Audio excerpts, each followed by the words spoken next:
I am a sucker for cute little wood items that I can decorate. Hey friends, May Flaum here for Dress It Up Buttons. And today we're going to use our supply of Dress It Up Buttons to decorate this llama that I found at a store and have never done anything with. So I'm first using, it's painted white and just white acrylic paint. And now I'm just using some alcohol ink Copic markers that I have. You could use paint. You could use watercolor. I mean, you could use any form of color you want to accent this. What kind of color you use is entirely up to you. I just happen to be using these markers because they'll work really well and be really easy. The next thing up is I'm taking a few miscellaneous beads and a little bit of spare wire. And I am just wire wrapping very simply a couple of beads together. I'm then going to attach a little tassel and attach these to a jump ring and glue these to his chin with some E6000. All that's going to do is just create a really fun little dangle, like his lead. And I'm also, you just saw me going in, well, first of all, there's our little dangle and it's going to be just the cutest thing. And I just glued that there. I just kind of made a notch into the wood with a pair of scissors, or a pair of pliers would work too, and then just shoved the glue and the loop in there. Anyhow, I also edged him with a little bit of brown alcohol ink marker. Again, paint, permanent inks, whatever you've got. If you've got it, let's use it.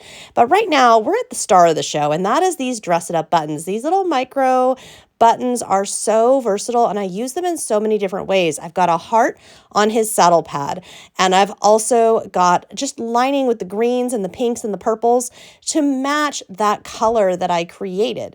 Now, when I'm all done and I'm all happy, we could end right here if we wanted to. You know, if you want to add more details, maybe more shading or more work around the eyes, you can add so much. And while this little llama I just found at the craft store, this could be any shape. It could be a tree, it could be a heart, it could be a square. I mean, it could be anything at all. Now what I'm going in and doing is just adding more liquid adhesive in between the little rows here. I've added some little random rhinestones that I have had here forever. And now I'm going to take some Jesse James beads, seed beads, and sprinkle them in between the layers. And the reason I'm doing this, it's purely for fun, but the thing about it is I just really, really like how the little seed beads look when it's all dry and they're kind of filled in, so that there's not, instead of a dent in between the rows of buttons, that little area is filled in with seed beads. And I just think it looks super cool when it's all dry and done. When you've decided you're all set, and you can see here I'm just using some tweezers to just kind of help scoot some more in there. Let it dry and enjoy. Gift it. Put it on a bookshelf. Make it a part of your decor, whatever you might like.